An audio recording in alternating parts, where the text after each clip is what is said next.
is April 25. April 25th. Woof. Fortunately, that came to mind. Okay.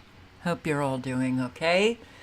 Hello, Lindy, Alicia DeMoss, Analog Synth Player, and Donna Davidson. And Donna, I put my email address in the chat, so, but I'll put it in again because you may not have seen it. It's not the email address that is for PayPal. That is in the description box. Don't send me emails on Smilin' Rocks because I have not been able to access Smilin' Rocks for about 5 years. So, yeah, Google. Fabulous. Julio, Andrew Cruz, and hello, Donna, Turtle Tribal Nation. Shauna Howard, Oracle 11, Tom. There's a story behind the gorilla, but I don't want to get into it right now. Maybe I'll get into it when I am in Texas. Hopefully feeling a little bit better. Killer Drums, hello. Tracy, hello. Super Painting 62, hello. And Lady J Homestead, Space Indian, Sheepdog Patriot, BMCC, Denise Martinez, Moonlight Sonata. Hi, guys. So, yeah, not good. Not good. Look at the plasma ring. Right down here. The coast of Texas. Well, it encompasses pretty much the southeast, all of the southeast of Texas. Unbelievable. But we've got these supercells developing in Missouri, and that doesn't look good at all. And look at what's happening here in Kansas, into Nebraska. Colorado already had a tornado. Nebraska, South Dakota. All right, you're looking at in these areas, and if you are in these areas, I really hope that you are prepared for tornadoes, large hail, high winds, possible flooding, a lot of destruction. And look at the frequencies coursing through these storms here in South Dakota. Frequencies right here, Kansas, hitting this storm. Frequencies abound. And you got the potential for more supercell igniting, where you see these blips of precipitation manifesting. But how are you doing in Washington? The western half of Washington, because this rain has been there for quite some time. But I am concerned for you guys here, Kansas, Nebraska, and South Dakota especially, but also here in Missouri. All right. Not good. Here's the Colorado tornado that developed today. Breaking right now at 4, take a look at this brand new video of a landspout tornado.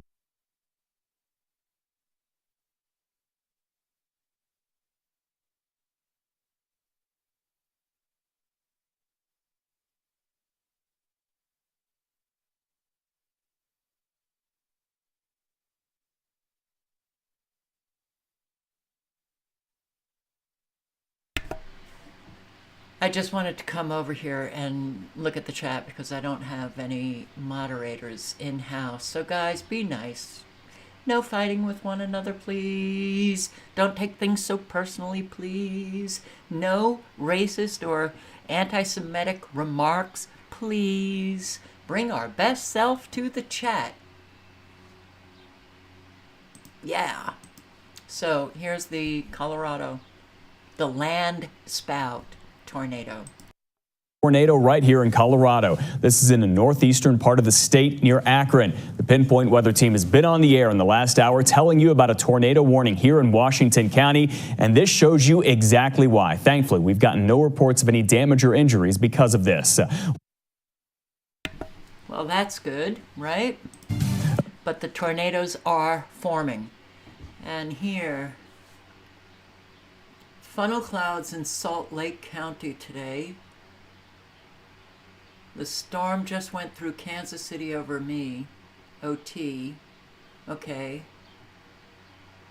I hope that was okay. Let me just see. Yeah, I guess Kansas City is, yep. That's exactly where it took place. So OT, you're okay, but did you hear how things are doing in your area, in your neck of the woods? OT Lamb, thank you very much. Very, very much. Nice to see you.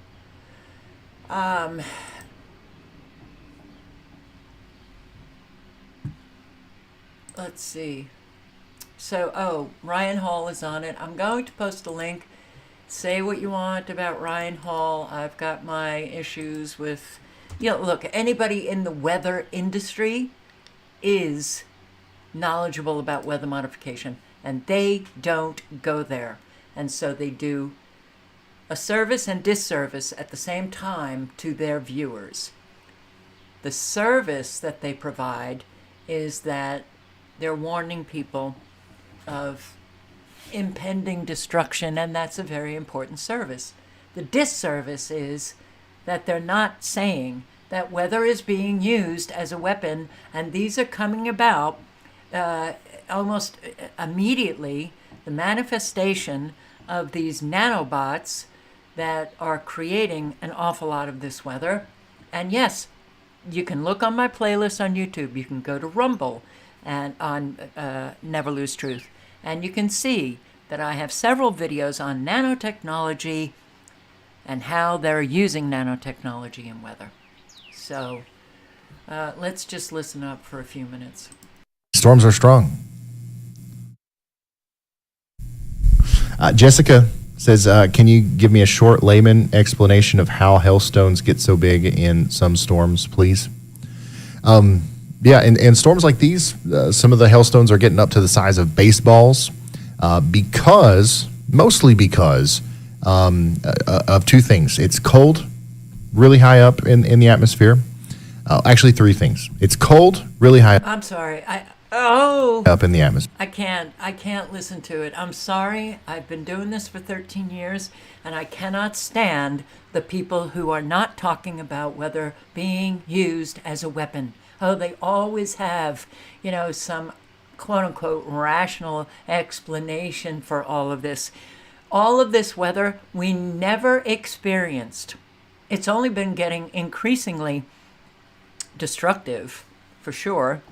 And, I mean, come on, Ryan, man, get with it, please. Oh, so I'll put the link in again to his live. And you might want to be checking out Ryan Hall's live if you are in any of the areas that I have mentioned here. Missouri still, and Kansas, Nebraska, South Dakota, also Colorado, because Colorado now, northeast Colorado and north central, you're getting these fabulous supercells. Never do they mention the frequencies that they see on radar. So, yeah. Omission is a lie. Kenya still dealing with these floods. The last I heard, 32 dead. Tonight, devastation in East Africa. Weeks of heavy rains triggering massive flooding across the region, leaving dozens dead and thousands displaced. In Kenya, rescue workers in life jackets wading through the streets, pulling residents to safety. Cars and trucks left abandoned in the deluge. Drone images capturing the extent of the destruction in Tanzania. Entire neighborhoods submerged. This resident saying, we're at a loss for where to begin. We lack both food to feed our children and clothes to wear. We desperately need assistance. Earlier this month, more than 50 people trapped on a bus caught in the floodwaters, pulling themselves along a wire to escape. This woman had her leg amputated after it was injured in floods back in 2019.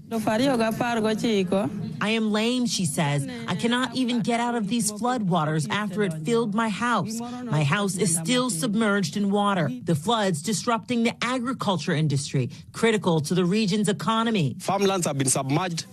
And we're also talking about high rates of wildlife animal conflict.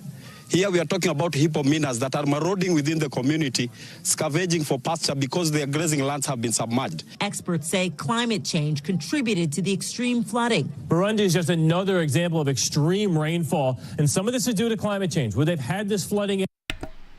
They show how unbelievably stupid they are when they say it's climate change, because there's no way to detect if it is their so-called climate change. Oh, God. All right, well, life. Sometimes it just really sucks. Silicon Valley artificial intelligence is running on coal? It's running on coal? Artificial intelligence running on coal.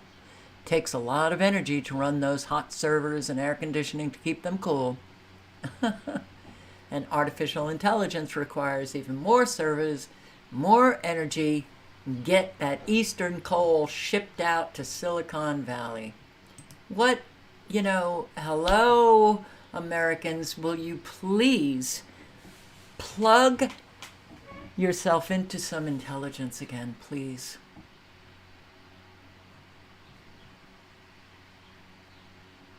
Internet data centers are fueling drive to old power source. Coal. Unbelievable. It's being processed in Northern Virginia, the center of the U.S. government, and a major location for these server farms. Oh, outlets defy state's new economy. Oh, California, fast food outlets defying state's new economy, crushing minimum wage law with automation. Oh, okay. And raising prices. Oh, okay. So everybody rootin' and tootin' for that $20 minimum wage. The loss of jobs, the raising of prices, the loss of jobs to robots. California fast food workers are learning this lesson the hard way, as the owners of their places of employment are reacting to the $20 minimum wage hike by eliminating employees and bringing in automated kiosks for order placement. It didn't take long, did it? No. Oh well. Now you're out of a job. Now no money comes in. Get ready to be hammered by property taxes. Everybody. All of you who are dealing with high property taxes already, get ready. Some of you, get ready to lose your homes. This is not fear-mongering. This is saying what's going to happen, and you better prepare for it. I hope you are prepared for it. You have family members, and you all have your own homes. Maybe you want to start talking about selling one of the homes and moving in with one another. Oh, that's right. American families, most don't get along. Ah, what a shame. Because getting along right now, that is a matter of survival. And here, look, I went through some of these job losses. The Whirlpool, 1,000 salaried jobs, 1,000 jobs, 1,000 people, salaried positions. These people are going to be laid off. 1,000 from Sun Power, 1,000 plus from the University of Pittsburgh Medical Center. Thousands, okay. Lumen Technologies, 1,000. So today we have Textron, 1,500. Southwest Airlines, 2,000. Bristol Myers, 2,200. You see? And all of you who have a job, I sure hope that you can keep it, because people are losing their jobs left and right, and there ain't no replacement. You want to work 3-4 jobs well, forget about California, the fast food, because they're going automated, but you can get some service job. If you think you're going to be able to get the job that you have, and you get laid off and you want to find a comparable position, good luck. Good luck. This is not good. And I'm glad somebody wrote about it. The myth of the MAGA economy. Yes, I was posting on it, and a whole lot of people, oh God, I'm unsubbing from you, pointing out that Donald was no different than Obama, who was no different from George Bush, who was no different from Bill Clinton. They all speak what their base wants to hear, and then if you actually watch what they do, there's a disconnect. There's a big difference between what they say and what they do. The Donald's abysmal and I wish I could link to this, but this is on Lew Rockwell's site. But you can go to lewrockwell.com. It's headlined in the articles for today. And David Stockman, who is a Republican, I don't know about now, I shouldn't say that, but he was. He points out an awful lot of evidence that no, the economy was not the greatest economy. I mean, we heard the exact same thing from Biden that Donald Trump said. Donald Trump said, I created the greatest economy since like the 1950s. Then Biden comes in and says the exact same thing. The Donald's abysmal policy failings are documented in detail and at length in the pages that follow, but first, the myth of the great MAGA economy should be debunked. A lot of Republican voters, though misguided, are willing to overlook all his egregious egotism, petty bombast, endless departures from conservative economic principles based on the claim that he delivered the greatest economy ever. In a word, he didn't. Not even remotely. On the bread and butter matters of growth, jobs, inflation, productivity, savings, investment. In fact, his record is among the worst of modern presidents, not the best. I know those who love Donald Trump, well, you can't listen to this.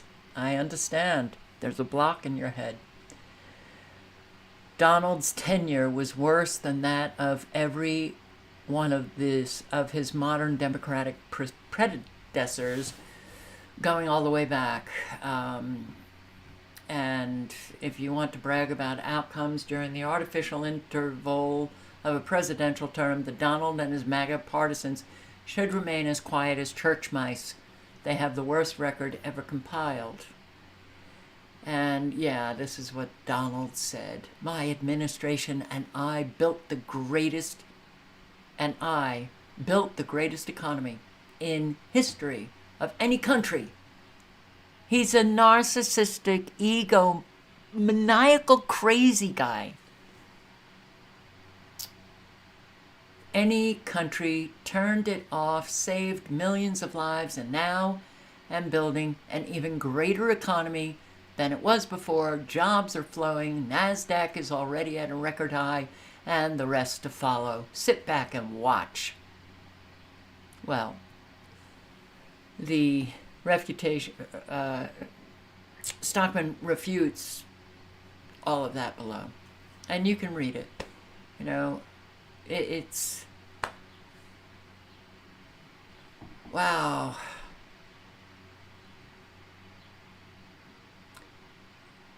There were 140,400,000 non-farm payroll jobs in December 2016, and just 142,475,000 by December 2020. 3 million jobs lost under Trump. Now, of course, things have gotten a lot worse, and the scale has gotten a whole lot worse. And a whole lot of people are now beginning to feel it. During the Trump years, there were some people who actually felt, wow, the economy's getting so much better, because they were getting more money in their pocket. There were a few who were getting more money in their pocket. But we as individuals love to think that our experience is everybody's experience, and that's a very narcissistic viewpoint. And yeah, so did he do anything with the debt? Did he do anything with the deficit? Oh, he made a lot of promises, but he raised the debt. He raised the deficit. So when debt is represented as a number, it remains an abstract idea in the minds of most people. This physical representation of $1 trillion makes it a reality. So just think, government now is adding $1 trillion every 100 days. Oof.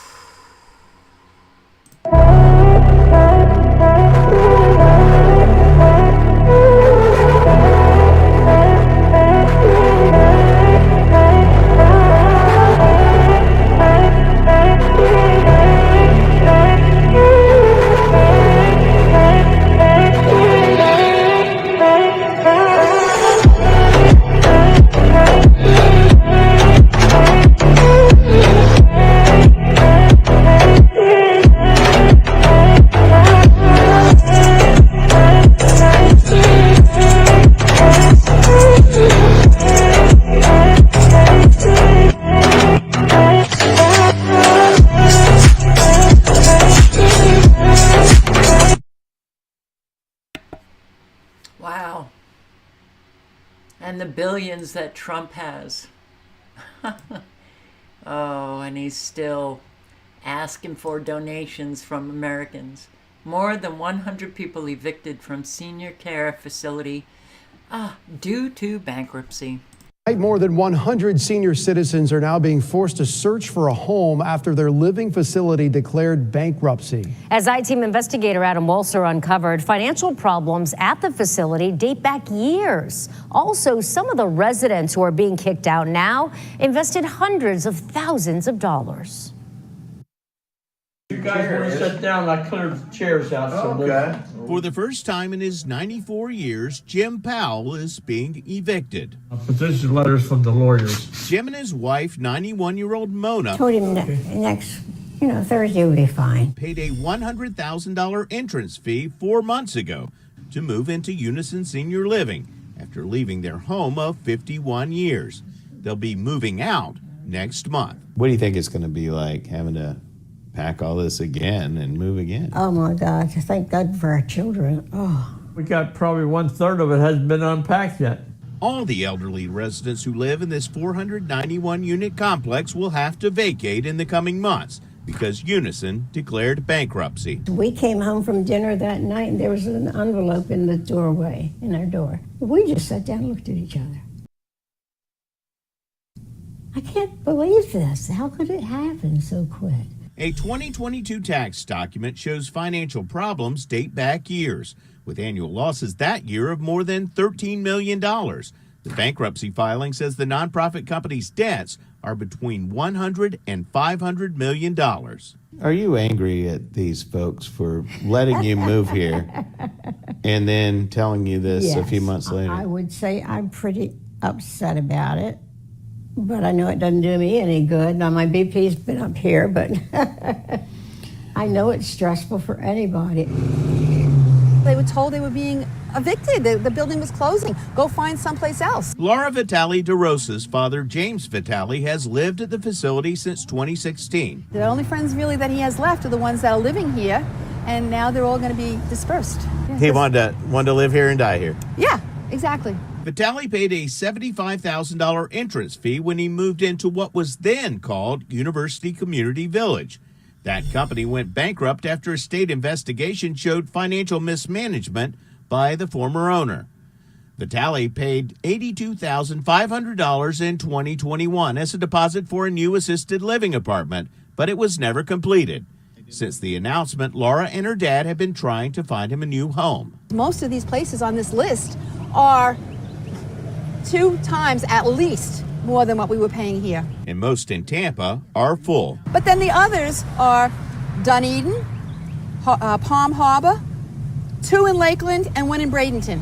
So these are an hour away. Yeah. Realtor Lynette Ramsey is helping a former client whose home she sold 2 years ago. She doesn't have any family. Her older brother lives in Atlanta, so my family has become her family over the years. So far, she's had no luck finding a new place for her friend and her dog. It was a lot of 4 hours yesterday calling around. Can we put a fence up? Can she bring a dog?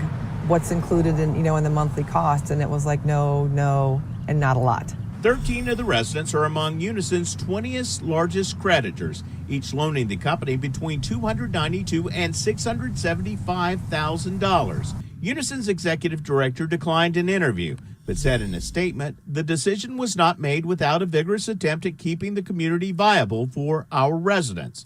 Ultimately, it was with their best interest at heart that we made the choice to pursue bankruptcy. The Powells found another nearby apartment where they'll be moving next month.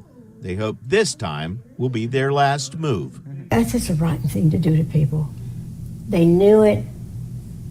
They can't say they didn't know it. They've been cooking this up for months and months. Others, some in their 90s, don't yet know where they're going. And then when something like this is handed to you, it just kind of turns your world upside down. I'm I-Team investigator Adam Walser with photojournalist Matt McGlashan, taking action for you.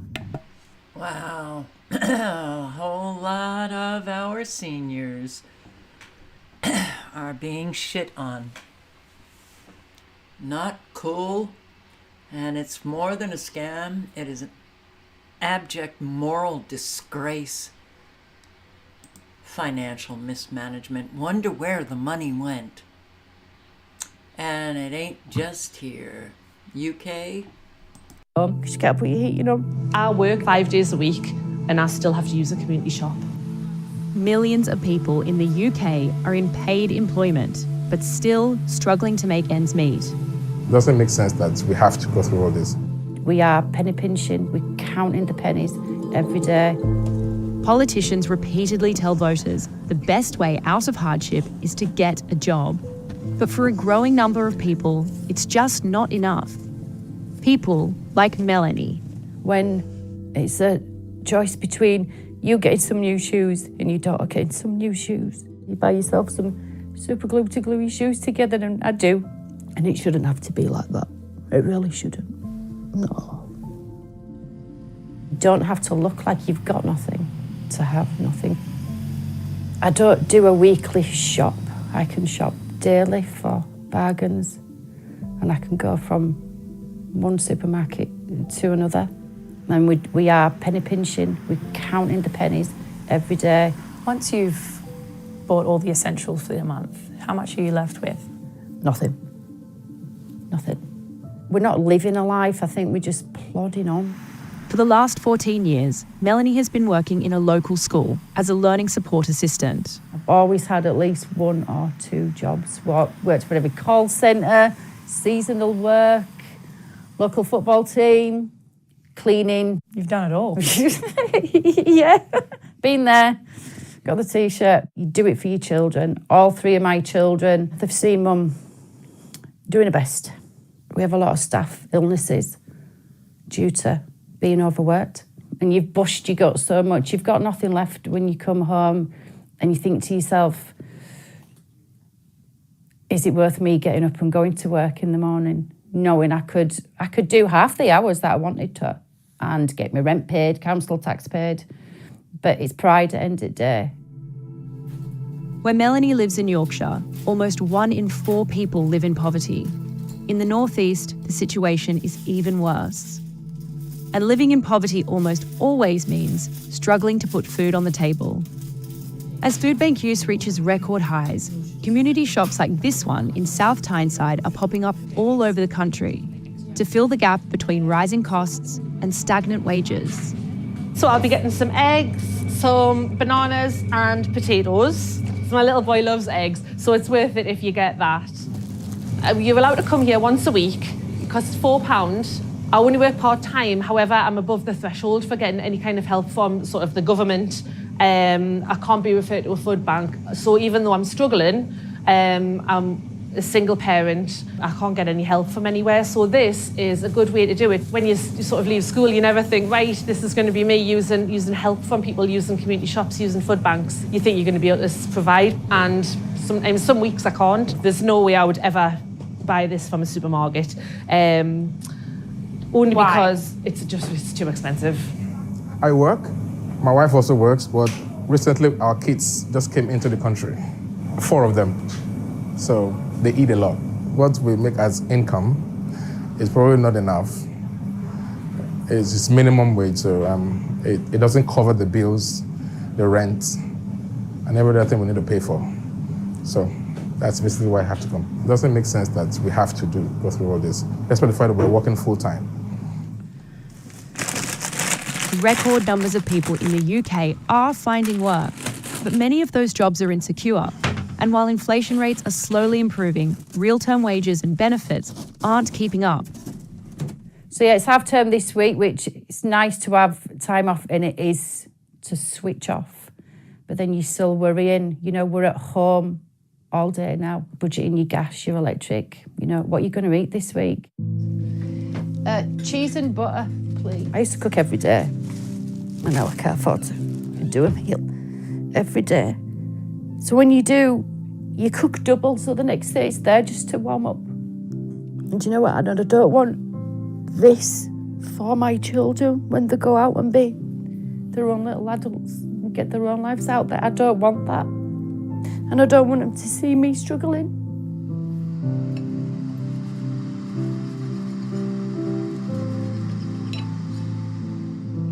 What would you like to see happen? I'd like to see our wages be to make her have a better quality of life. I'm not wanting a flash car, I'm not wanting fancy trainers. I just want to be able to get up in the morning and think, I can put my heating on today. And that's all that we need. Go to work your backside off, and be able to come home and enjoy what you've earned. I've got now to enjoy.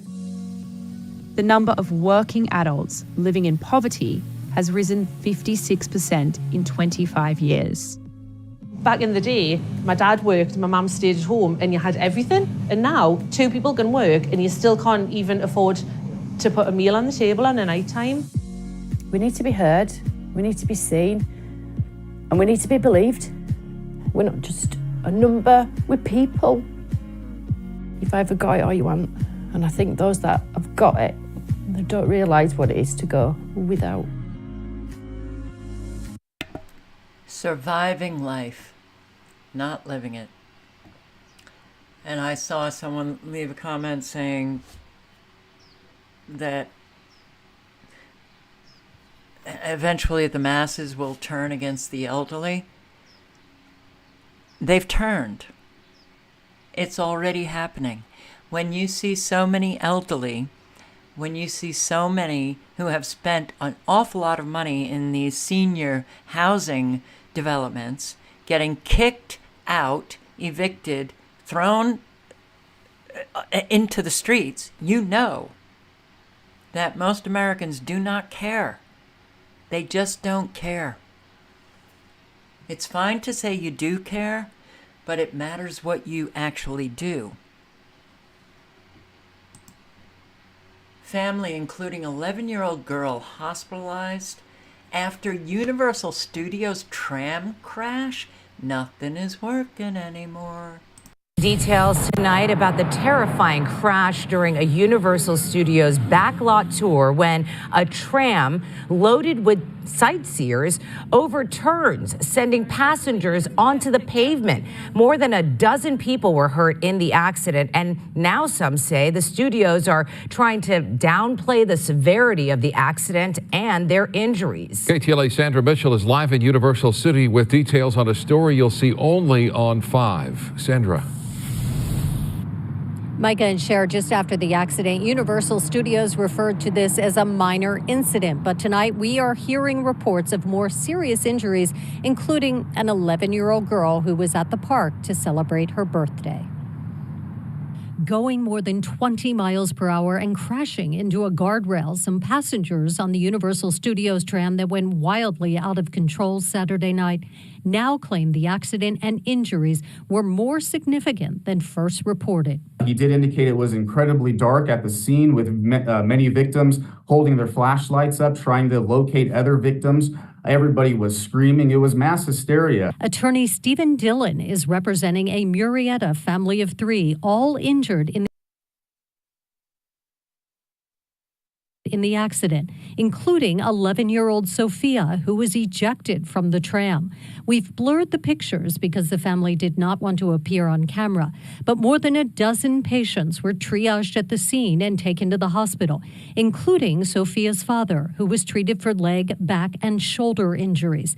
The attorney says Sophia's mother has even more serious injuries. She was propelled so violently into the plexiglass wall in front of her, impacted her brain so much that it started to bleed. She's been experiencing, as you can imagine, headaches, nausea, vomiting, disorientation, the list goes on and on. All 3 were treated at a hospital and released. After the crash, Universal Studios released a statement saying, "We are thankful that based on agency reports, the injuries sustained were minor."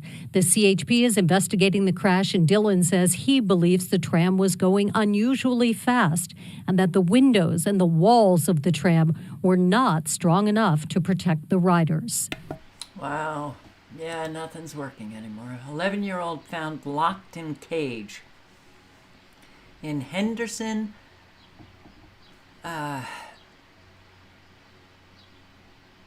Nevada. 2 parents arrested in Henderson facing child abuse charges after an 11-year-old was found by police inside their home in a large metal enclosure. And that home was also found to have inhospitable living conditions. Fox 5's Mike Allen joins us now with more. Yeah, John Kim, 46-year-old Misty Scanlon and 41-year-old Jeffrey Scanlon, who we see here, were taken into custody and booked into the Henderson Detention Center for 1 count each of child abuse and neglect. School police initially responded to the home on Silverton Drive near Wigwam and Valley Verde for a truancy issue involving a student. Now, I walked through that neighborhood this evening, talking with neighbors. One said he had heard banging coming from the home on several occasions in the past, but he and everyone else I talked with said the family was generally quiet and usually kept to themselves. They were shocked to hear about the arrests. It's gut-wrenching, for sure. There's nothing worse than thinking, gosh, they're so innocent, and yet it affects them for the rest of their life, and that's sad. The 11-year-old was found by a Clark County School District attendance officer conducting a welfare check. Those officers are trained to find truant students. One of their duties is to report child abuse, neglect, and hazardous health conditions to authorities. And CCSD's website also says it... Oh my God, we've got a parenting problem, and that has only gotten worse and worse. Residents shocked by holes in apartments. With what it's like inside that complex. Jonathan. That's right. I spoke with a resident here at Veranda Village Apartments, and she tells me she is fearful for her life as several other tenants have made the realization that there's a hole behind the mirror inside their bathroom. What the heck? Y'all been getting exposed. At the moment, right now, it's not a good place. We're not comfortable because we report so many things that are messed up in the apartment complex, but they take forever to come to get it done. Veranda Village residents are speaking out after growing fearful and tired of what they are saying are horrible conditions inside their apartment. We have a lot of problems. Water, AC, so many problems. My drawers at the moment right now, they're falling apart, and I reported this 2 months ago, and they still can't come fix it. Those are some expected issues that anyone can find in apartments, but a hole behind the bathroom mirror is less common. Hey, Mom, we have a hole. I'm like, stop playing. No, we have a hole, Mom. And as you can see, the hole is right there. Fox 26 reached out to the Veranda Village property manager, and she said the complex is aware of the reported holes in the wall, but assured that the holes are for access to the pipes, and residents shouldn't worry about the tunnels that lead to the holes as they are locked down. But some tenants say it's not enough and want one thing. Oh my God. Not that good. Not very well. For us to feel safe, for us to feel that we could be comfortable in our home. That's all. Wow, man. This country is, I don't know what. Whoa. It's bad. All right, I'm going to play some of this. It's 26 minutes. I'm going to put in the link in the chat, and I would recommend that you subscribe to California Insider, even if you're not a Californian. But I've been involved in numerous very riots, good interviews. and I've never seen blatant disregard for life like that. So the channel link is also it's like working at a in zoo, the chat. and they've opened up every single cage to the bears, to the lions, Right to here. the panthers, to the giraffes. So. Reached a boiling point. We're just trying to figure out ways. And what this is about is Los Angeles residents take homeless issue into their own hands as frustration with the government grows. Government is not doing anything. Why are people still paying taxes? Ways to clean up the city and make things better and safer. We all network off of each other, and we learn from each other, and we motivate each other, and you feel like you're not alone. You're not the only one doing this, doing the job that the city's supposed to be doing. These people are also becoming citizen journalists. They're doing like Public Records Act requests. They're digging into the records. They're doing a better job than a lot of media. My guest today is Paige Luciano Adams, the Epoch Times reporter in Los Angeles.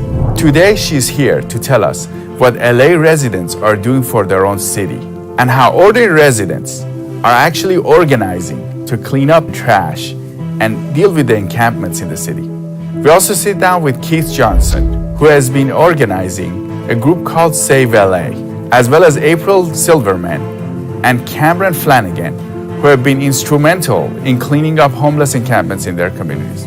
The intention of our guests is to clean up their city, as well as help the homeless find housing. We were very inspired by hearing the stories of these individuals and what they're doing for their own city. I reached out to a contractor to clean up an area where there was cardboard boxes and some debris. We just do it on our own. Who pays for all this? We do. We pay for it. I'm Siamak Korami. Welcome to California Insider. Okay, so I'm going to put the link in again just in case you didn't click on it, but maybe you will. And yeah, you got problems? Don't count on government to fix them. They'll only make it worse. High Ridge woman struggling to find next steps after mobile home destroyed.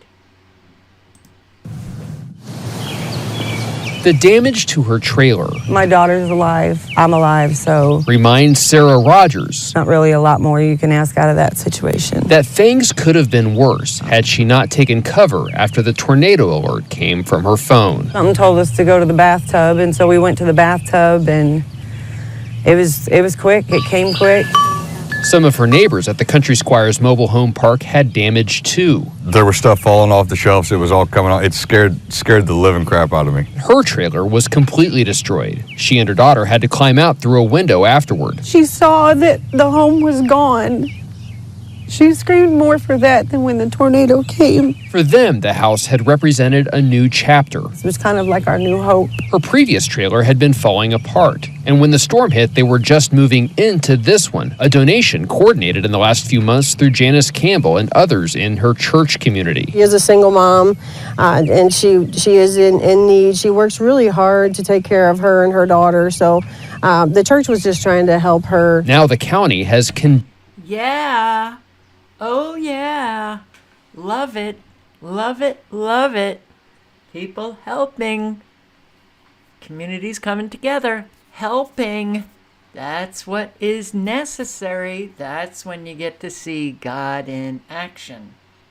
If it's a Christian community, that's when you get to see Jesus in action. Very important to live the principles that you speak. Arizona Democrat Governor Katie Hobbs vetoes anti-squatter bill. Oh, what a flippin' nut job this one is. She vetoed a bipartisan legislation that would have strengthened property owners' rights to evict squatters.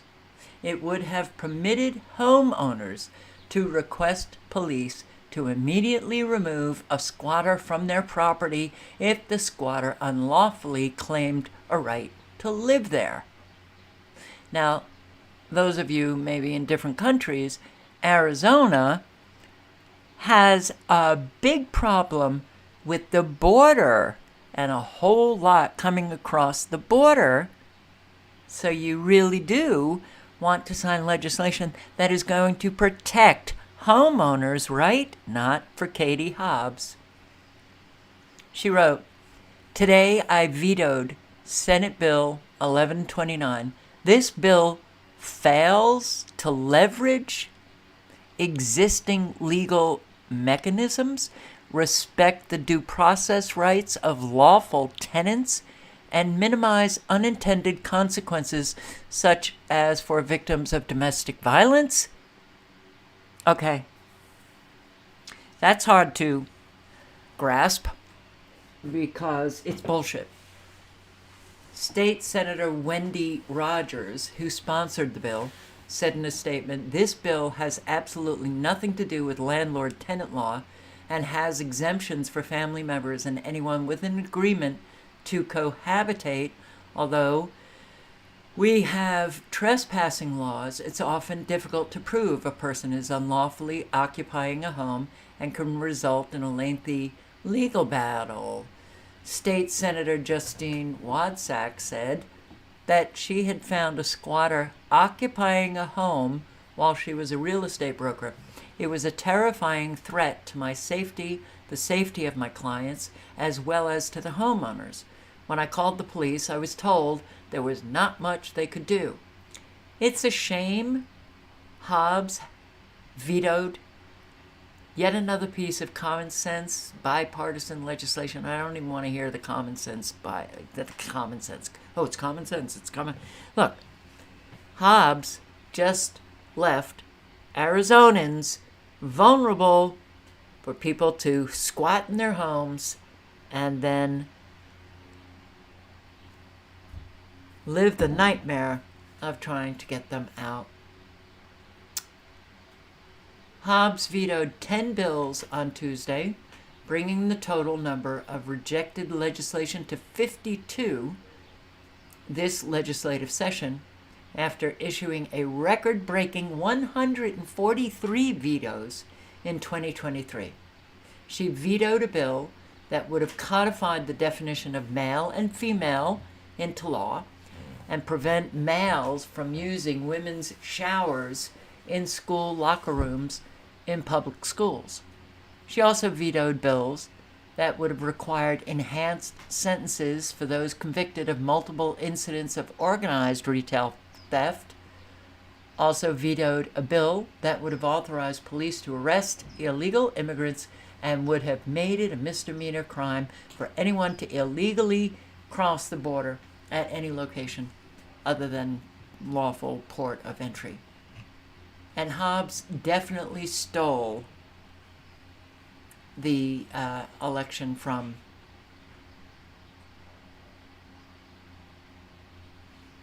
Lake. Oh my God, I can't remember her first name. Jeez, my brain is going. Tennessee passes bill letting teachers carry guns at schools. Good. Good. You know, and of course, you know, those on the left are going crazy. Yeah, but people who want to shoot up schools, students and teachers in schools, might think differently if they realize that the teachers are carrying guns. Okay. Oh, here we go. It is hard to watch video of a dog appearing to chase its owners after witnesses say it was dumped from the car near Long Beach. McCollum Medina covers Long Beach for us. He talked with a woman who actually helped to rescue the pup. Mac, this is hard. Yeah, this is hard, but certainly a good ending to this story. She now calls that pup Chico, a 40-pound bull mixed terrier. Just yesterday, he was running up the streets here. Witnesses say chasing his owner's car. Today, little Chico has a foster family. The owner literally is leaving him. Look! Oh my God! Just off Cherry and PCH, a Lexus without license plates speeds away as the dog chases behind. Mira, pobre perro! The dog is being left! Where's their dog? When I watched that video, it broke my heart. I could not stop crying. I couldn't keep the dog out of my mind. 24-year-old Destiny Gomez watched it on her Instagram feed and was determined to help. I have a dog myself, and she means the world to me, so I couldn't imagine, actually dumping her. She messaged the woman who recorded the video, a food delivery driver who did not want to be interviewed. She said someone inside that Lexus pushed the dog out of the car and for blocks drove away. They recorded video as a little guy was trying to jump back in. But I'm very thankful she took that video, because if she didn't, I would have never known, and that dog would have still been in the streets. Instead, Destiny and her boyfriend drove around the area where the video was taken for hours. They also posted on social media, and with the help of some amateur online detectives, they finally found the dog. We also got coordinates of streets, like where someone saw him. So they were like, can you go there? My boyfriend went, and he actually found him next to this house. They were able to secure the dog, feed him, and even take him to a friend who's a groomer to clean him up. Destiny and her boyfriend have done this type of rescue effort before, and with their network of dog lovers, it was only a matter of hours before they found a foster parent for Chico. Usually whenever I find an animal, I'll reach out to rescues, because that's the best option for the dog. It certainly was for Chico, who took a walk with his new foster parent by the ocean this morning. A far cry from 24 hours earlier, where he was desperately trying to chase owners that left him behind. People have been DMing me saying that they want him and they can pick him up today, but I really want to go through a rescue first. Oh, wow. Wow, man. People are fucked up. I'm sorry, but they really are. And we've got way too many of them. Way too many of them. Sick. I just wish that we could just, oh God, get rid of him. Harvey Weinstein's conviction overturned. Overturned on appeal. 4-3 decision. Court found that the trial judge in the disgraced moguls case had made a critical error, allowing prosecutors to call a series of women as witnesses who said that Weinstein had assaulted them, but whose accusations weren't part of the charges against him. All right. You want to hear something? Disgraced Hollywood movie producer Harvey Weinstein just had his rape conviction overturned by a New York court.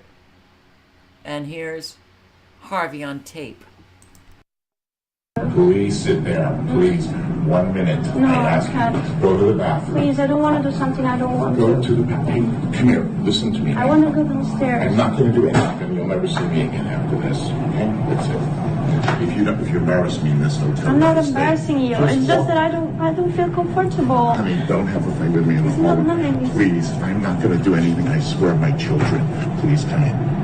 On everything. I'm a famous guy. I'm feeling very uncomfortable right now. Please come in now. And 1 minute. And if you want to leave, when the guy comes with my Why jacket, you can yesterday go. you touched my breast? Oh, please, I'm sorry. Just come on. I'm used to that. Come on. Are you used to that? Yes, come in. Because No, but I'm not used to I that. won't do it again. Come on. Sit here. Sit here for a minute, please. No, I don't want to. If you do this now, you will embarrass me. No. Never call me again. I want to start by thanking Harvey Weinstein for organizing this amazing day. Harvey.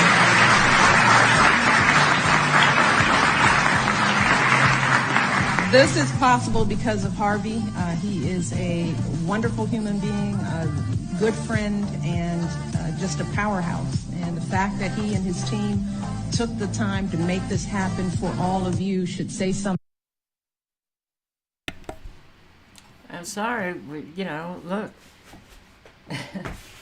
We have an incredibly immoral,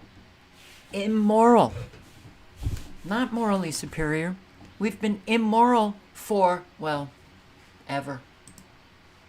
Disinfo Queen resurfaces. Here we go. Nina Jankowicz. Oh, God, she's back. She's back. The disinformation czar. She's back. Sick. She's back. Won't disclose donors despite vow to expose wrongthink for greater transparency. She's back. She's back with an organization titled the American Sunlight Project, nonprofit organization aimed at running ads and producing investigative reports on the backgrounds and financing of groups conducting disinformation campaigns. Oh, God. And Glenn Greenwald writes, the funniest part of this interview, where is the interview? Oh, it's up here. Let's listen. Here, he writes, it's genuinely shocking that there are people who still believe this deranged authoritarian caricature of a mindless partisan is somehow qualified to decree truth and falsity in a binding way. Oh. And she still can't comprehend why people objected to Homeland Security doing it. I want to dig into, you have this new organization. You are planning to try to resume this work. It has become a central piece of our political arguments, right? What is disinformation? What isn't disinformation? What is free speech? What is quashing free speech? the fight itself has become political. Yeah. How do you view that in your work that you are unrolling today? Yeah, well, I think it's really unfortunate, right? Because disinformation is not something that knows a political party. It comes for people on all sides of the political spectrum. It can upset lives. And frankly, you know, right now we see this fight against disinformation researchers. We see this fight against social media platforms doing content moderation. And we see it empowered by Congress and people who are, you know, powerful people, Elon Musk, et cetera. And what does that do? That makes our nation less safe. We are in a point where we're about to head into an inflection point ahead of the election. We've got supercharging AI. We've got foreign threats, right? Our foreign adversaries are looking at our domestic polarization and thanking their lucky stars that they have so much material to work with. And in the meantime, disinformation researchers, people who are working on this threat, the canaries in the coal mine, they're being snuffed out by our very own members of Congress. And so I think there's a dereliction of duty going on, basically. We have seen some evidence that the Republican Party, and certainly the sort of what I would guess refer to as the Reagan throwback wing at this point of the Republican Party, that they are starting to understand the depths of influence from foreign actors, including Russia, that was almost, it became very difficult for them to talk about it when Trump was in office because he saw it as an assault on him. But you had Mitch McConnell talking just yesterday about Tucker Carlson going to interview Vladimir Putin and saying that was almost where he expected him to be. The cover of the New York Post had Moscow Marjorie on there talking about Russian disinformation. What are you doing in your group to try to include those kinds of voices to try and reach kind of the broadest and appeal to the broadest set of people here? Yeah, so we're a bipartisan group. We represent people on both sides of the political spectrum. And I, in my career, although the right would prefer everybody forget about that, I've worked with the Republicans, I've worked with Democrats, I've worked across the aisle. And I'd say to anybody who cares about this issue, come to us. We're a big tent here. Frankly, we're going to expose and investigate every link in the causal chain of disinformation. And I think we're going to make the case to Americans who care about this issue that, frankly, it is something that is important to our democracy and our national security. And you know, it doesn't matter what your political party is. Disinformation's ultimate victim is democracy. What did you learn from the experience that you had with this DHS board? Oh, I can't listen to anymore. I'll put I think the link is, well, just for, okay, let me see. This is a shorter link. You can listen to it. I just can't. I mean, this woman is just batshit crazy. Just yet another one. Oh, democracy. We're not a democracy. We're a constitutional republic, or that was what we were supposed to be. But hey, keep saying democracy, democracy, democracy, because American adults have no clue how this country works, how it was supposed to be working. It is just remarkable. But here, the funniest part of this interview is that Nina says one of the lessons she learned is the need for greater transparency. Yet she adamantly refuses to say who gave her $1 million to fund her Sunlight project, to fund this new group threatening to expose everyone who spreads disinformation. Yeah. Now, talking about disinformation, the Australian Prime Minister calls for ban on memes. Okie dokie. He wants to ban memes on social media, lumping them under the category of misinformation as his government continues a full assault on freedom of speech online. Media platforms have a responsibility to make sure that misinformation isn't got out there. I noticed today, for example, on the way up here, they've removed various sites that were up containing fake images of myself superimposed on other people. That's the sort of thing that is going on social media. Social media has a responsibility to do the right thing here. Did you catch up with Premier Daniel? Well, do you feel good knowing that we're all protected by these government officials? U.S. births alarmingly slide to lowest levels since 1979, failing to exceed replacement rate. Oh, population collapse is a really big deal, but I wish more people would think about it. The birth rate is far below what's needed to sustain civilization at its current level. Oh, Elon Musk, he's concerned about the population collapse. Sorry. But we do have a major collapse, but you'll still hear from some mainstream media outlet that the population, well, it's just growing and growing, and we're going to have 9 billion, and then 10, and the climate change. Oh, that's what the climate change narrative, got to keep it together. But no, infertility crisis worldwide. It's been going on for at least 15 years. And I'm going to play this. Yes, it's another Tucker Carlson interview. It was sent to me by a subscriber, and I want to thank them. This Ozempic, the weight loss drug, if any of you are on it, any of you know people who are on it, the link is in the chat. It's a very dangerous drug, as most medications coming out of big pharma are. There's three big reasons Ozempic is very problematic, and I think really the Rosetta Stone to understanding what's gone wrong in healthcare and frankly pharma industry corruption. The first point I want to make is that if a fish tank is dirty, you clean the tank. You don't drug the fish. And in America right now, so they won't notice. In America right now, we've got a very dirty tank. 50% of teens and 80% of adults are overweight. And this has happened in just a generation. We didn't become systematically lazier in the past generation as Americans and frankly suicidal. Something has happened. And the core mistake of Ozempic is that obesity is not an Ozempic deficiency. Obesity is not the root cause of the problem.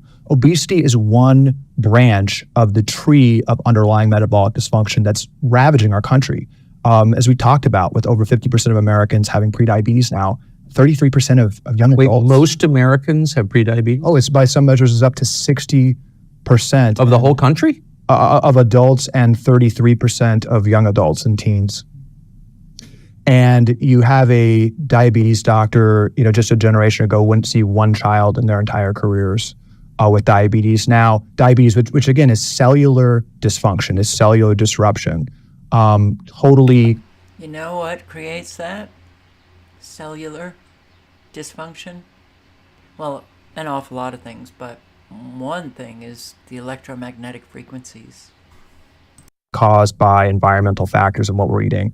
That's close to becoming, right, upwards of 50% of kids. It's 33% and growing radically. Teens, 25% have fatty liver disease, which is something you only used to see in elderly alcoholics. So there's a metabolic health crisis that's caused by decisions, right? The USDA, which is completely corrupt, the guidelines that set nutrition standards, 95% of the guideline committees paid for by food companies, they say that a 2-year-old, that 10% of their diet could be added sugar. We have more money from agriculture subsidies in America today go to cigarettes, go to tobacco than vegetables. 90% of subsidies go to highly processed food. We've propped this industry up. Food stamps, right, which 15% of Americans depend on for nutrition, 10% of all food stamps funding goes to soda. We're the only country in the world that allows that. So we have to soda? Goes to soda. So the U.S. government pays people to drink soda? The U.S. government, direct from the federal treasury, more than $10 billion per year go from the federal treasury to soda companies through the food stamp program. The number one item purchased with food stamps in America is addictive diabetes water. We prop that up with food stamps. As we talked about last time, I actually used to work and consult with Coke, and we paid the NAACP and other groups to say it was racist to take that away. We totally rigged the debate. So through a corrupt system, we actually subsidize soda. We do 10 of these things, right? We do 10 easily identifiable things that are causing us, frankly, to be poisoned. And instead of talking about the root cause, we're saying that a weekly injection that you have to take for your entire life that costs $20,000 per patient when 80% of American adults are overweight or obese, we're saying that is the answer for obesity. Oh man, do we need to turn that intelligence switch, turn it on? Oh, it's pretty scary what this country has become. And of course, you got the aspartame, which is so poisonous. Classified as possibly carcinogenic, artificial sweetener, aspartame. It's, you have countries that have banned this, but no, we're still testing it. We're still testing it. This has been going on for decades. It's incredibly toxic. It's in almost everything.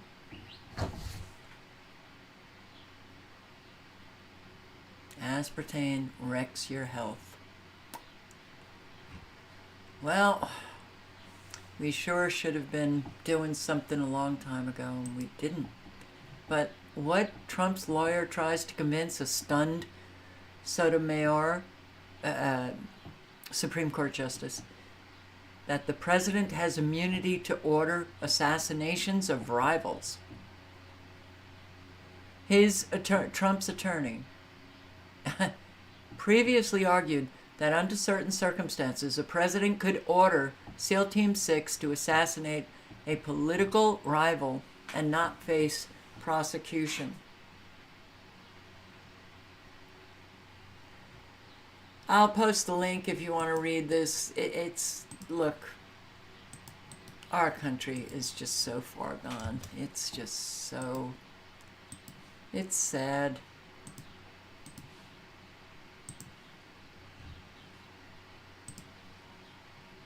What is this? Oh, batshit Nancy Pelosi. Once again, they don't get off the main stage because we didn't push them off.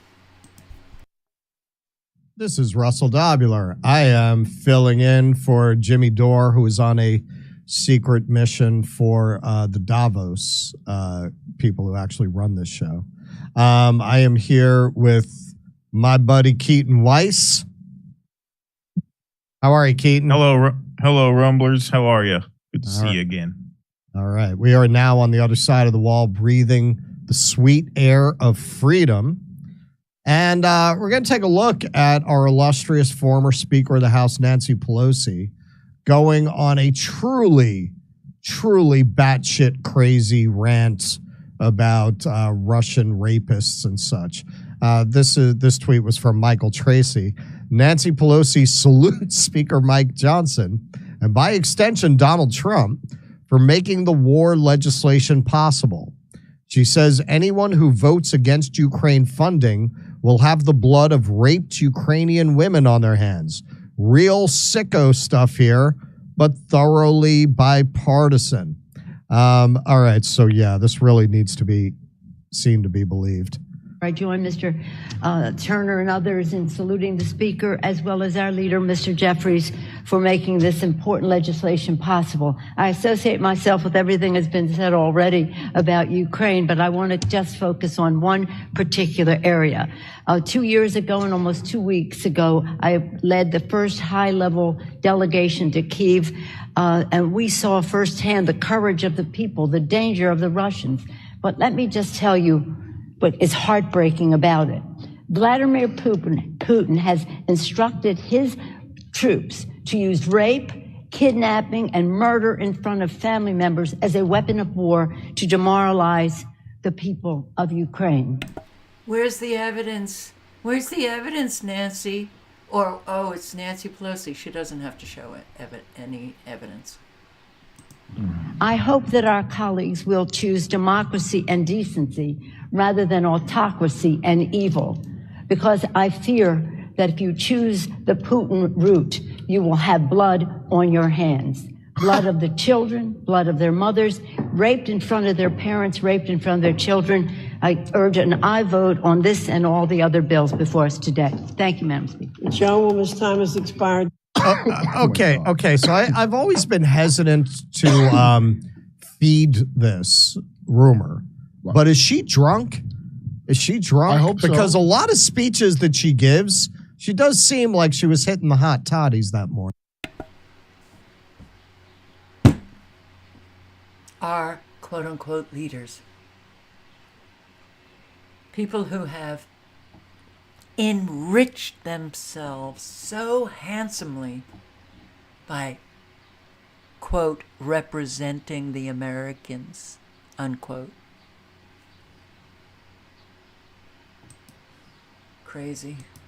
Just flippin' crazy.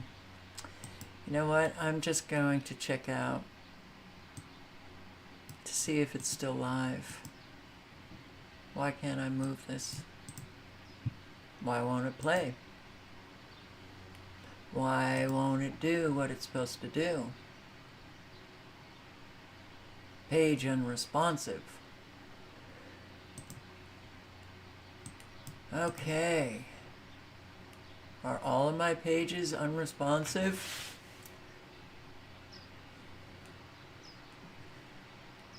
It's so unresponsive that I... Oh, is it responding? Parts of Nebraska. But if anything pops out to me on my trek, I will be sure to let you guys know. All right. So, yeah, Storm Chaser, Caleb Beecham there in Hall Force 1. Just left from Eastern Kentucky not too long ago. Drove all the way to Kansas. Saw some storms. Now he's driving to Nebraska. Then he's going to Iowa. Who knows where he's going on Sunday? A traveling man.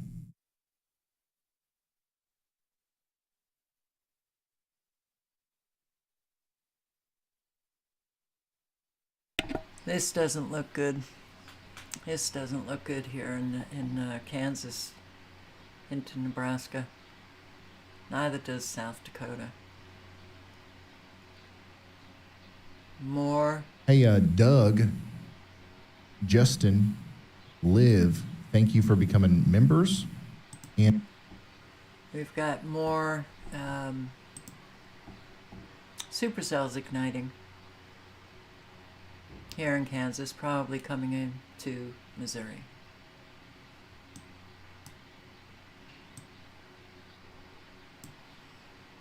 And still the rain continues in Washington. Look at this. What the hell is this flickering about? Those are extreme pulses that you are looking at. Oh boy. Not good. I do want to show you a what it looked like last night after the live.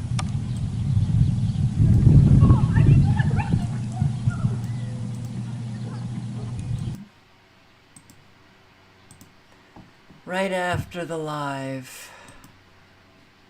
Look at this. Every night in Arizona, this is what the sky looks like.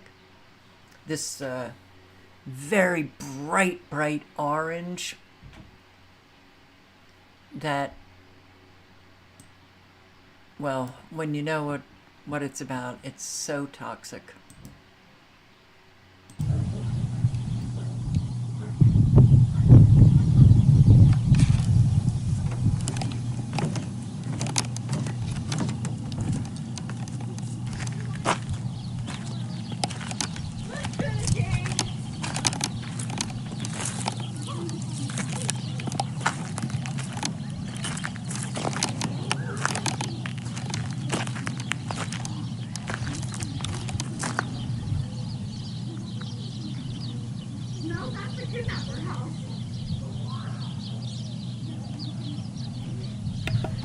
Looking good, huh?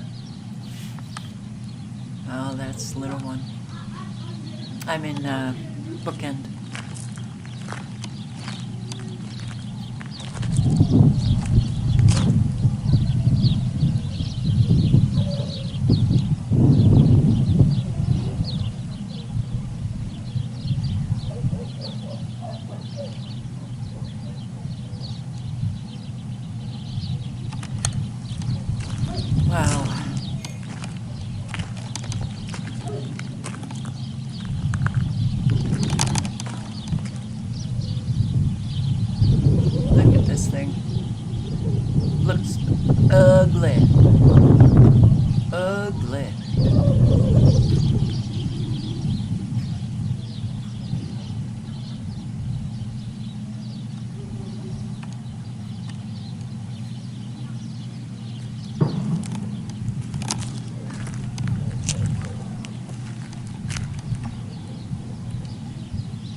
do. I don't know what to do. I don't.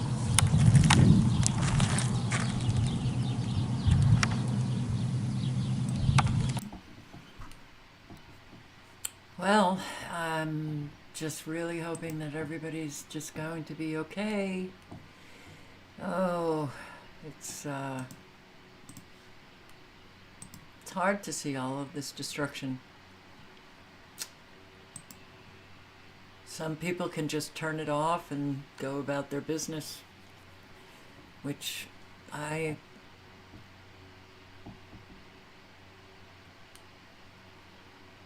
yeah.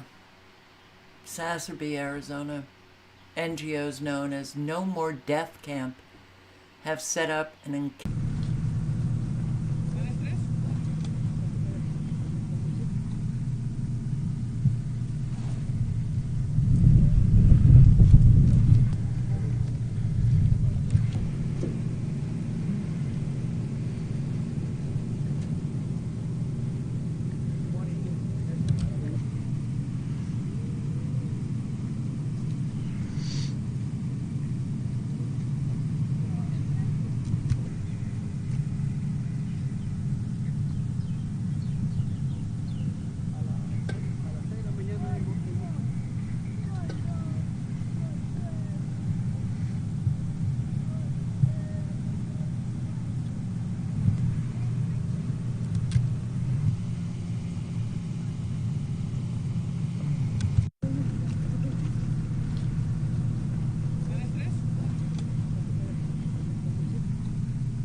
So, Newtown, Mount Kennedy, Ireland, are rioting after they learned that their community would host a migrant center.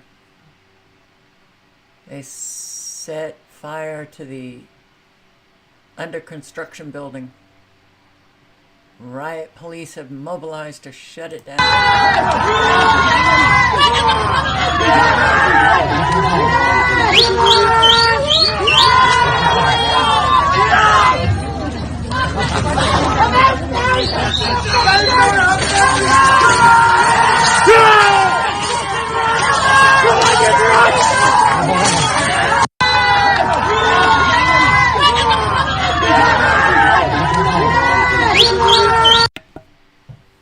Things aren't good. Things aren't good.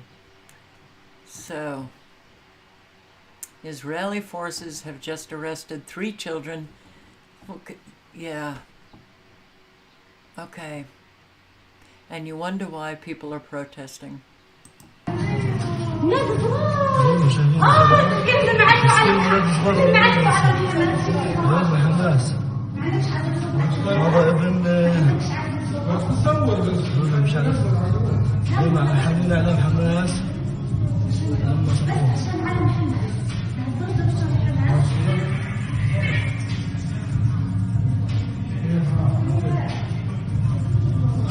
واحد من دار عليان وواحد من دار هذا بكرة.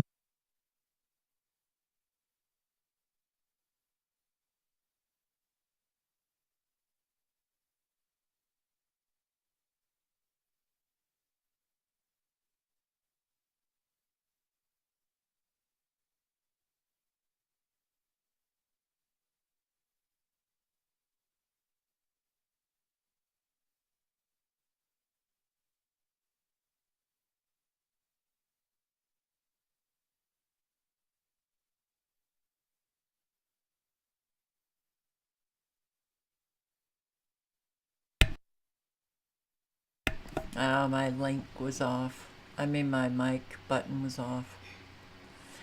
I'm not feeling very well. I am not feeling emotionally well. I'm tired of the horse shit of life. I can deal with what's happening to us collectively, but hearing, from so many people who are just getting destroyed or having to deal with, people who create madness in other people's lives. I'm so tired of it. You know, I have said before, I'll say it again. We didn't need the quote-unquote elite to take us down because we just do a fabulous job on our own. So they're claiming that Hamas, you know, it was Hamas who did the attack, and this is for the United States this year to get humanitarian aid into Gaza. If United States wanted to get humanitarian aid into Gaza, all it would have to do is say, hey, Bibi, we're bringing humanitarian aid into Gaza. The military wouldn't have to build a whole, it's not just a pier, but, well, it's a base. It's a base. Setting up base. Sorbonne University in France, protesting, and the French police are trying to shut it down.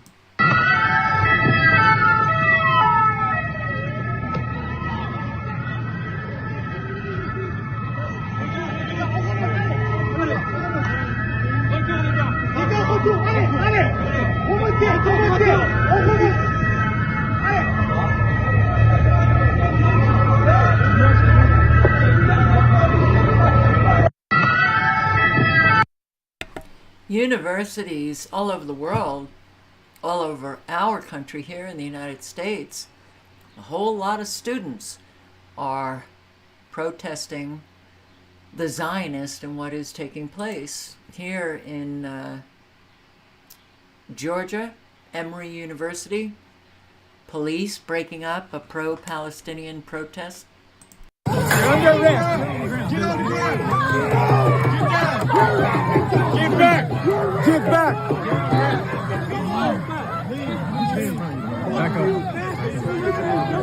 Disperse. Disperse. Disperse.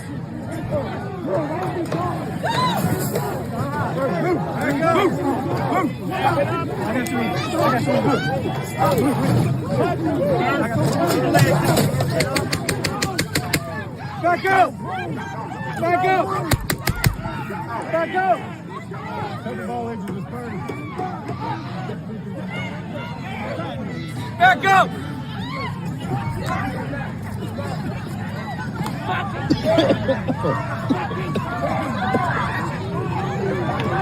Oh, wow. Things aren't good. Columbia University still going strong. NYU still going strong. You got Stanford University's going strong. And just send in the police to break it all up. I can't even go there. But here, breaking Georgia police shooting at students and university professors with rubber bullets. I can't play this, but I'll leave the link if anybody wants to watch it. We need more people in this fight, for sure. For sure.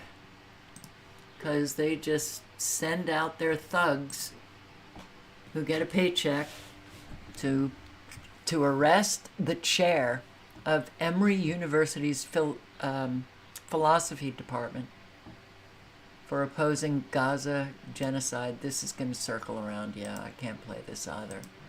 It's funny how I can't play a whole lot of videos that are, the content is Israel, Gaza, West Bank. U.S. secretly armed Ukraine with long-range Army tactical missile systems last month, and we just gave them another $61 billion.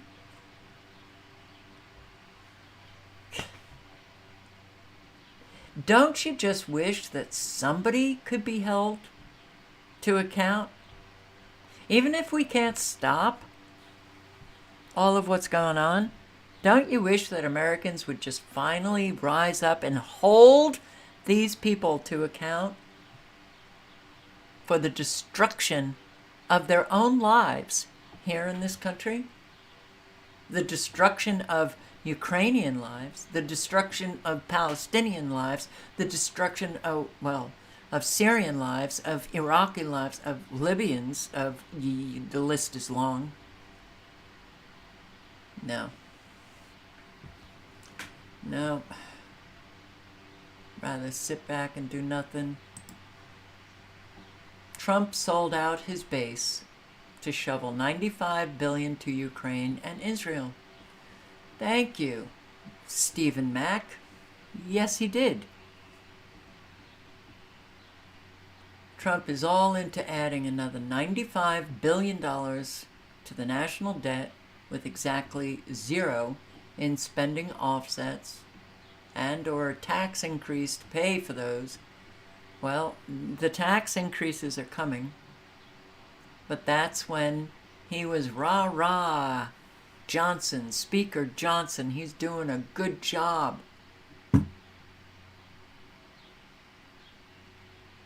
We're just flipping nuts.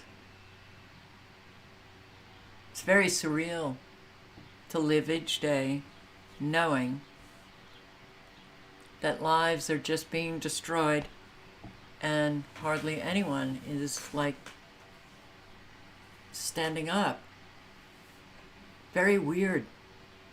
Very bad energy.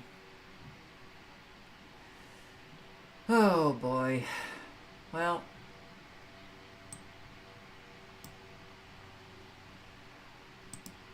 let's just check out Twitter, shall we? I'm not calling it X. It's still Twitter. And this whole site has just gone down rapidly.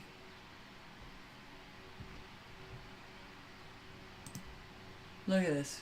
Look at all of these ducks. Or geese, I'm sorry. That's geese. Look at this. Geese are so incredible. Really. And boy, the adults really take care of the babies. Big time.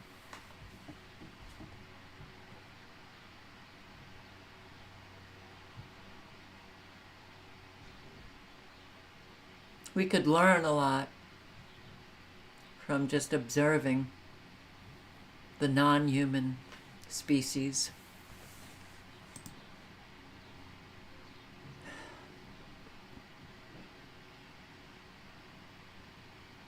Oh. Look at this. New Japanese study suggests this thing behind explosion of cancer cases. Yeah. Yeah. Supercharged. They supercharged cancer.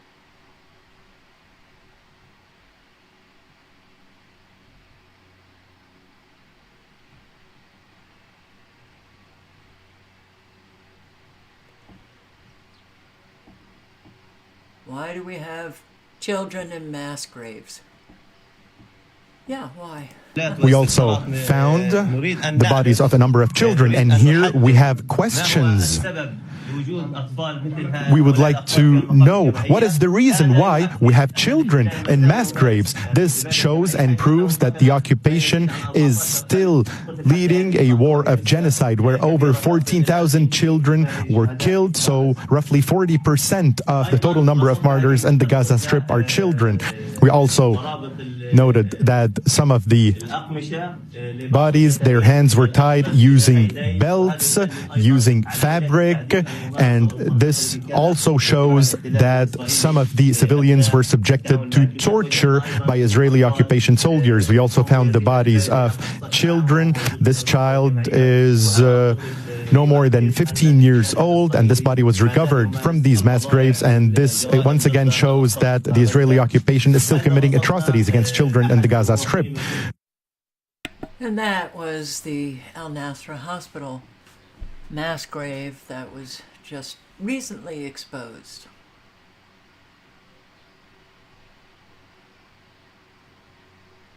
Look at this. Oh my God! Get back! Clarence! Oh my God! Oh my God! That's...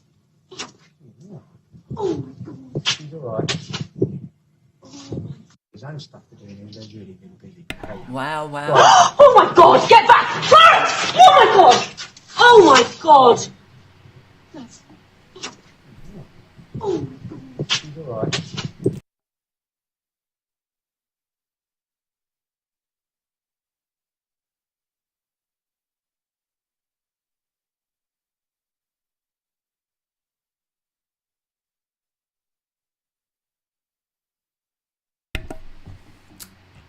That woman had... That was a good catch. But how dare Ben? My God. And I wrote a comment just saying, I've lost respect, man. Spoiled children throwing their Hamas tantrums at Columbia and NYU. New York continues to be overrun by illegals. Spoiled children throwing Hamas tantrums when these students don't want to see children being murdered. What the fuck? How do you even... How is it that anybody could see that way? That is such a sick, warped perception.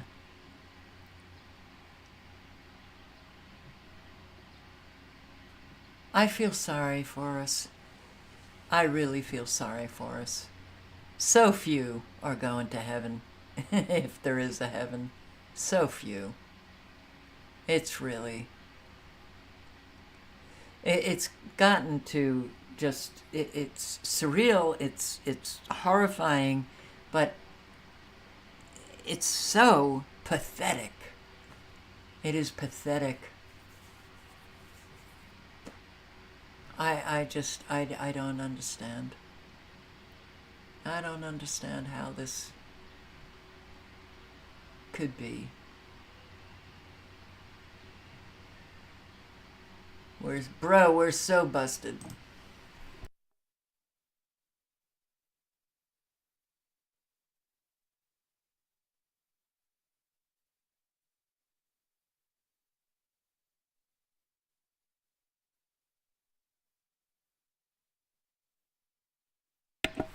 Yeah, I think you were digging.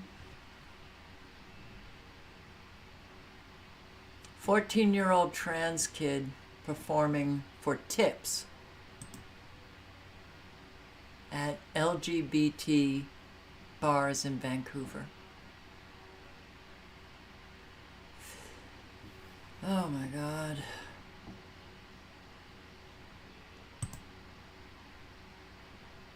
Yeah.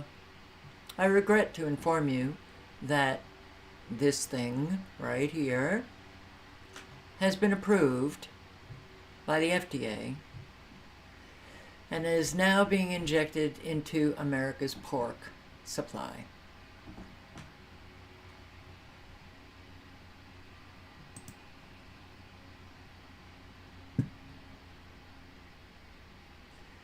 Do you condemn the murder of children, or is it complicated when it's Middle Eastern children?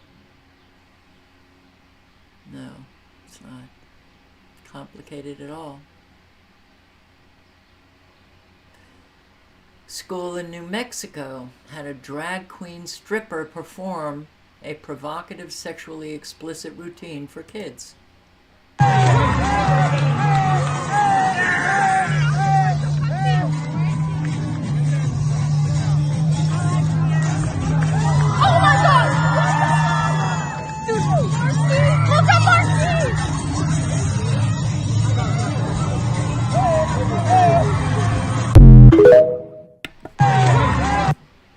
Thank you, adults.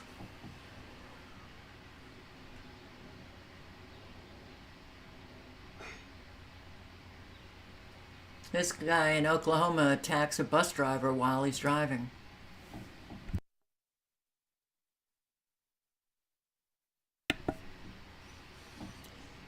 Oh boy. He apparently wanted to stop where the bus was not supposed to stop.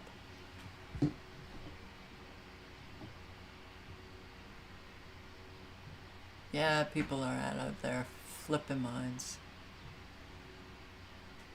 And look, this woman left her child in a shopping cart. These people left their kid on the cart. They left their child on the cart. What? Why? These people left their kid on the cart. They left their child on the cart. What? Why?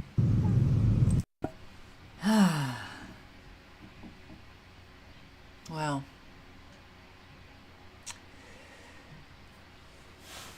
that's all for tonight. And I sure hope that you're bringing your best to life. Not for yourself, but, well, certainly for your own soul, but for those around you. We've got to help one another. We have to somehow, build community. You really get to see what's going on, and you get a whole different perspective when you get destroyed. So, pick up extra food for the food pantries. Pick up extra dog food or cat food for the animal shelters in your community. Do what you can to help out. Find out who is elderly, who are your elderly neighbors, and check on them. And if they don't have, family checking on them, we have to do what we can. That is absolutely 100% in our control, and that's the only way that you can manifest anything better in life. That is it. It's what we do. What we do. Not what we think, not what we say, what we do. So on that note, I thank you all for showing up, and I hope to see you tomorrow night. It doesn't look like I'm leaving until Sunday now. Yeah.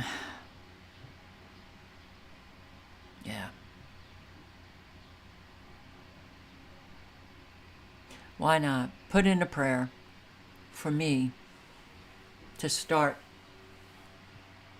feeling better and I can function better?